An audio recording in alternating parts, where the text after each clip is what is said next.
Şerife'nin örgü dünyasına hoş geldiniz.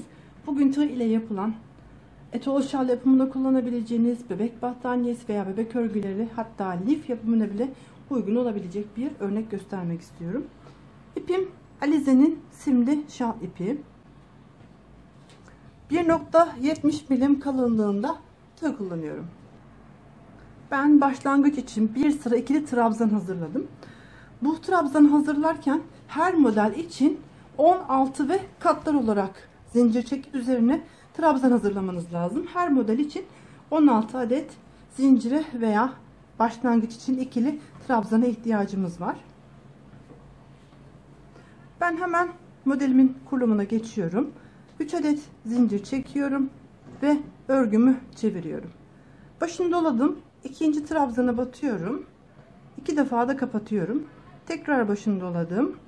Bir sonraki trabzana batıyorum. Trabzanlarımı 2 defada kapatarak 6 adet trabzan hazırlıyorum. 1 2 3 4 5 ve 6. Zincir ile birlikte 6 adet trabzan hazırladım. Ben başlangıç kenar kısmına yarım model uyguluyorum. Hem anlatması daha kısa sürecek hem de görünüm olarak daha denk düşecektir. Diğer orta kısımlarda bu hazırladığınız trabzan sayısı 11 olacak. Sadece kenar kısmında 6 tane kullanıyorum. 1 2 3 tane zincir, başını doladım. Son battığım yerden 1 2 3. yere batıyorum. Bir tane ilmek çekiyorum, başını doluyorum. 2 başını doluyorum. 3 başını doluyorum. 4 başını doluyorum. 5 başını doluyorum. Tam 6 adet ilmek çıkarttım. Çıkarttığım ilmeklerin hepsini bir defada kapatıyorum. Son kalan 2 ilmeğimi de bir defada kapatıyorum. Tekrar 3 tane zincir çektim. Son battığım yerden 1 2 3.'ye batıyorum. Buraya bu defa 11 adet ikili trabzan yapıyorum.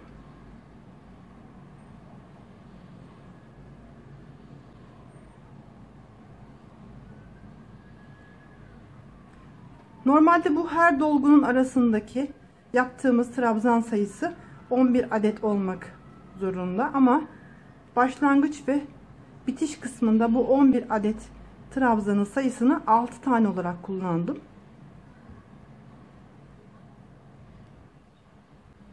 Bir, 2, 3, 4, 5, 6, 7, 8, 9, 10 ve 11. 11 adet ikili trabzanımı hazırladım. Hemen 3 tane zincir çekiyorum. Başını doluyorum. 1 2 3. trabzana batıyorum. Buraya 6 defada çektiğim bir tane dolgu yapıyorum. 3 4 5 6. Bunu 2 aşamada kapatıyorum ve tekrar 3 adet zincir çekiyorum. 1 2 3. trabzana batıyorum. Normalde modelimiz devam ederken her dolgudan sonra 11 adet araya trabzan yapmamız lazım. Ama ben başlangıç ve bitiş kısmına 6 adet trabzan koydum. Dilerseniz başlangıç ve bitiş kısmına da aynı şekilde 11 adet trabzan ile devam edebilirsiniz. Şu anda hem anlatımı bana çok uzun sürecek. O yüzden ben bu şekilde tercih ettim. İlk sıramı tamamladım. Hemen 3 adet zincir çekiyorum. Örgümü çeviriyorum. İlk trabzanımı atlayıp ikinciye batıyorum. 1 2 3 adet zincirle birlikte 4 adet trabzanımı yaptım. Son 2 tanesi kaldı. Hemen buraya bir zincir çektim, ilmeğimi uzattım. Başını doladım. 2 başını doladım. 3 başını doladım. 4 başını doladım. 5 başını doladım. 6 adet ilmek çıkarttım ve hepsini bir defada kapattım. Bir tane zincir çekerek burayı sabitledim. Hemen ilk boşluğuma giriyorum. Sık iğne ile kapatıyorum. Dolgumun tepesine batıyorum. İkinci sık iğnemi yapıyorum. Bir sonraki boşluğa geçerek üçüncü sık iğnemi yapıyorum. İlmeğimi uzatıyorum. Başını doladım. Sık iğnemin içerisine girerek 2 3 4 5 6 adet ilmek çıkartıyorum. Bunların hepsini bir defada kapatıyorum. Bir tane zincir çektim. Hemen başını doladım. 1 2 trabzan sayıyorum. Üçüncüye batıyorum. İkili trabzan şeklinde devam ediyorum.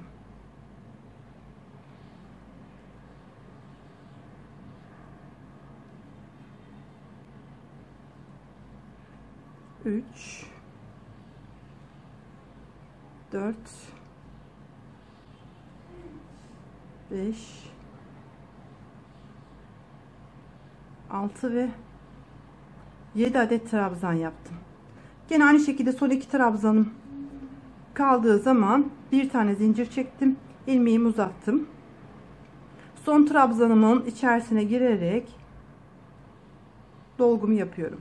4, 5 ve 6. Hepsini bir defada kapatıp bir zincirle sabitliyorum. Hemen ilk boşluğuma giriyorum.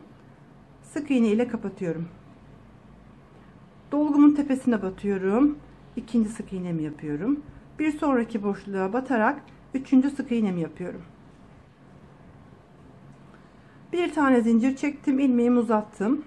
Son sık iğnemin içerisine girerek buraya bir adet dolgu yapıyorum.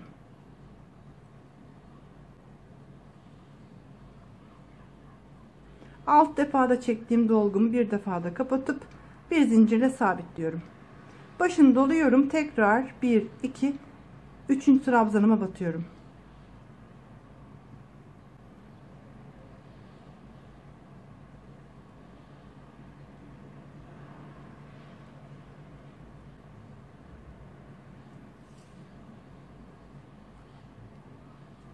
Bu şekilde ikinci sıra tomurcuklarımızı da uyguladık. Önemli olan şu tomurcukların yapılışı, sizin için önemli olan. Bu aradaki, dediğim gibi, trabzan sayısını ister 11 yapın. Bu kenarları da 11 kullanın. İsterseniz bu kenar kısmını benim yaptığım gibi 6 tane de kullanabilirsiniz. Burası kafanızı karıştırmasın. Hemen 3 adet zincir çekiyorum. Örgümü çeviriyorum. Hemen ikinci trabzanıma battım. Sırasıyla trabzanlarımı tamamladım. Son trabzanıma battım. 1 2 3 4 5 adet zincir çektim. Dolgumun yanındaki ilk sık iğnemin içerisine batarak buraya bir tane sık iğne yaptım. Hemen ikinci sık iğnemin tepesine battım. 2 üçüncü sık iğnemin tepesine battım. 3 adet buraya sık iğne yaptım. Sonra 5 adet zincir çekiyorum. Başını doluyorum ve hemen ilk trabzanımın tepesine batarak aradaki trabzanlarımı yapıyorum. Aradaki trabzanlarımı yaptım. Tekrar 5 tane zincir çekiyorum. Hemen dolgumun bittiği yerdeki sık iğnemin tepesine batıyorum. Buraya bir adet sık iğne yapıyorum. Hemen ikinci sık iğneye batıyorum ve üçüncüye batarak 3 adet arada sık iğnemi tamamlıyorum. 5 adet zincir çekiyorum ve trabzanlarımı yaparak sıramı tamamlıyorum. Örgümü çevirdim. Her trabzanın üzerine bir defa batarak 4 tane trabzanımı tamamladım. Şimdi hemen ilk deliğimin içerisine giriyorum. Buraya 2 adet trabzan yapıyorum. 1 2 3 tane zincir çekip başını doluyorum. Burada 3 tane sık iğnem var. Bunun tam ortasındakine batıyorum. 1 başını doluyorum. 2 3 4 5 ve 6 defada çektiğim ilmeklerimi 2 aşamada kapatıyorum. Tekrar 3 tane zincir çekiyorum Bir sonraki yuvanın içerisine giriyorum. Buraya 2 adet trabzan yapıyorum. Sonra aradaki trabzanların üzerine birer defa batarak burayı dolduruyorum. Aradaki trabzanlarımı doldurdum. Hemen ilk yuvanın içerisine batıyorum. Buraya 2 adet trabzan yapıyorum. 3 tane zincir çekiyorum. Tam örgümün ortasına batıyorum. Buraya son dolgumu yapıyorum.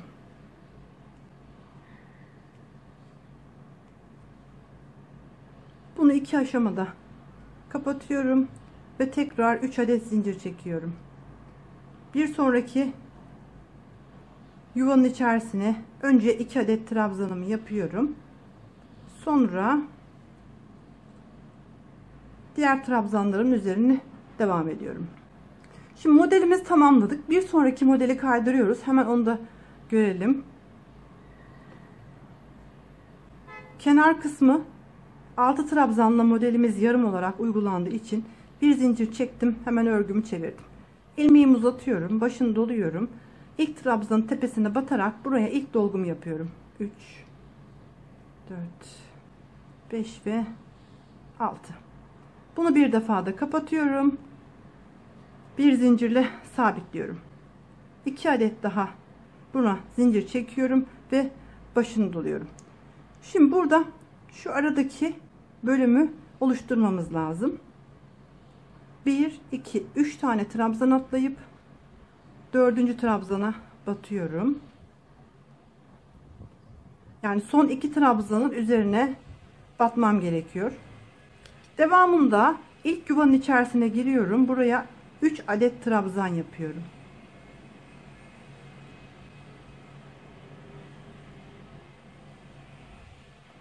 Bir tane dolgumun tepesine batıyorum. Ve bir sonraki yuvaya tekrar 3 adet trabzan yapıyorum.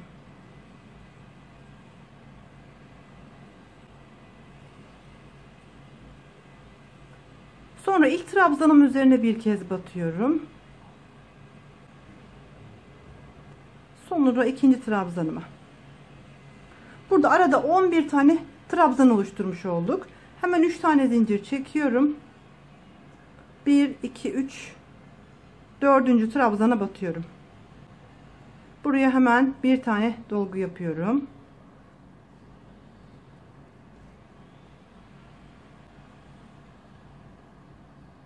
Bu dolguyu 2 aşamada kapatıyorum. Tekrar 3 tane zincir çektim. 1, 2, 3, 4. trabzana batıyorum. Yani son 2 trabzanın üzerine tekrar trabzan kuruyorum. Sonra ilk boşluğa giriyorum. Buraya 3 adet trabzan yapıyorum. Bir tane dolgumun tepesine trabzan yapıyorum. Bir sonraki boşluğa tekrar 3 adet trabzan yapıyorum.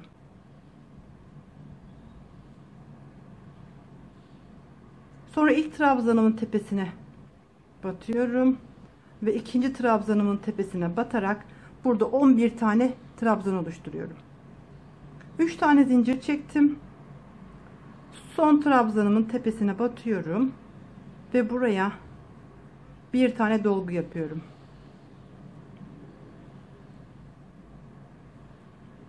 Bu dolgumu tekrar 2 aşamada kapatıyorum. İkinci modelimizin kurulumu bu şekilde. Ben bir zincir çektim. Örgümü çevirdim. Dolgumun üzerine batıyorum. Bir tane buraya sık iğne yapıyorum.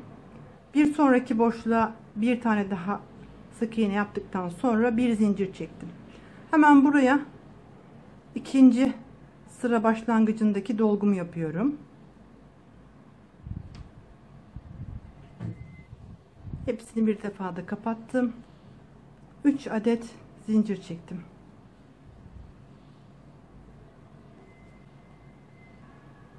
Burada 3 tane zincir çekmiyoruz. Bir tane zincir çektik. Başını doladım. 1, 2 tane sayıyorum. Üçüncüye batıyorum.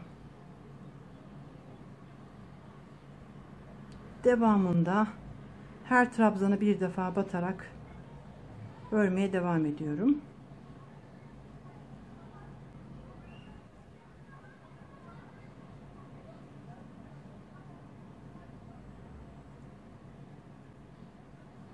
Bir, iki, üç, dört, beş, altı, 7 tane trabzan yaptım. Son 2 taneye batmadım.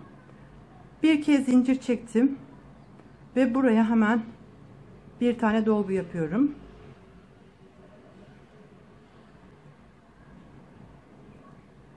Dolgum bir defa da kapatıyorum. Bir tane zincir çektim. Hemen ilk boşluğun içerisine batıyorum. Bir tane sık iğne. Dolgumun tepesine batıyorum. İkinci. Bir sonraki boşluğa batıyorum. 3 adet sık iğne yaptım. Bir tane zincir çektim. Ve hemen ilk sık iğnemin içerisine batarak dolgumu yapıyorum. Dolguların başını dolayarak 6 defada ilmek çıkartarak yapıyorum. Hepsini bir defada kapatıp bir zincir çektim. 1, 2, 3. trabzanıma batarak buraya 7 adet trabzan yapıyorum. 7 trabzanımı tamamladım. Bir zincir çekerek buraya bir adet dolgu yapıyorum.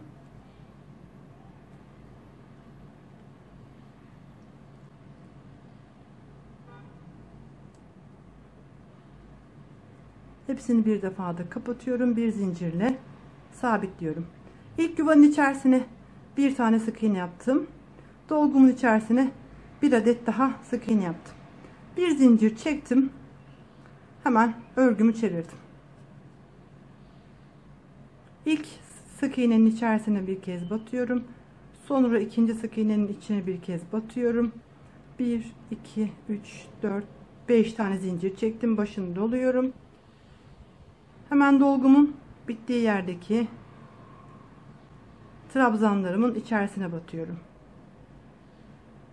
Buraya 7 adet ikili trabzan yapıyorum.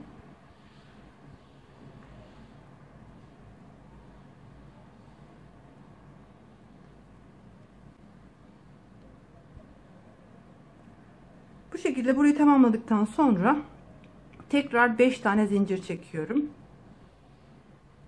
Sık iğnemin ilk sık iğnemin tepesine batıyorum. Sonra ikinci sık iğnemin tepesine batıyorum ve en son sık iğnemin tepesine batarak sıramı tamamladım. 5 tane zincir çektim ve araya 7 tane trabzan yapıyorum. 7 adet trabzanımı yaptım. 5 tane zincirimi çektim. Hemen dolgumun bittiği yere bir kez batıyorum. Sonra yanına bir kez daha batarak 2 tane sık iğnemi tamamladım. Bir tane zincir çektim. Örgümü çevirdim. Burası örgümüzün kenar kısmı olduğu için modelimizi yarım uyguluyoruz.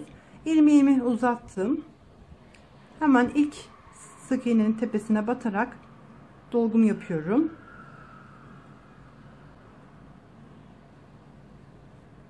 Hepsini bir defada kapatıp bir zincirle dolgumu sabitledim. Devamında 2 zincir daha çekiyorum. Başını doluyorum. İlk boşluğuma giriyorum. Buraya 2 adet trabzan yaptım. Sonra aradaki bu 7 adet trabzanın üzerine doldurarak geliyorum. Toplamda şu anda 9 tane trabzanımız var. Başını doladım. İlk boşluğuma giriyorum.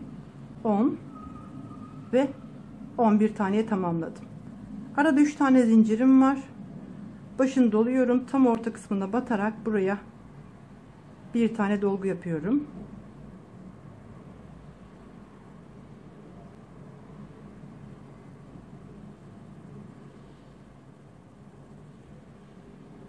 İki aşamada kapatıyorum. Tekrar 3 tane zincir çekiyorum. Bir sonraki boşluğuma girerek buraya 2 adet trabzan yapıyorum. Sonra aradaki bu 7 adet trabzanın üzerine batarak devam ediyorum. Toplamda 9 tane trabzanım oldu. İlk boşluğa giriyorum. 2 adet buraya tekrar trabzan yaparak 11 taneyi tamamladım. 3 tane zincir çektim. Bu sondaki sık iğnenin içerisine dolgumu yapıyorum.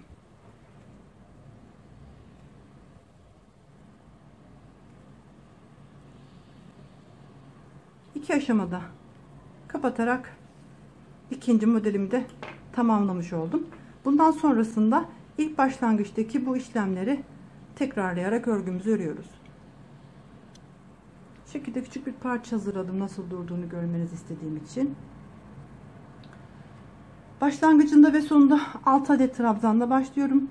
Ama devamında her gördüğünüz gibi çiçek modelinin arasında 11 adet trabzanlı örgümüz devam edecek. Yani toplamda 16 ve katları olarak hesaplamanız gerekiyor. İnciplerle etol şal yapabilirsiniz. Bebek battaniyesi yapabilirsiniz. Her türlü bebek örgüsünü uygulayabilirsiniz. Hatta lif model olarak da kullanabilirsiniz.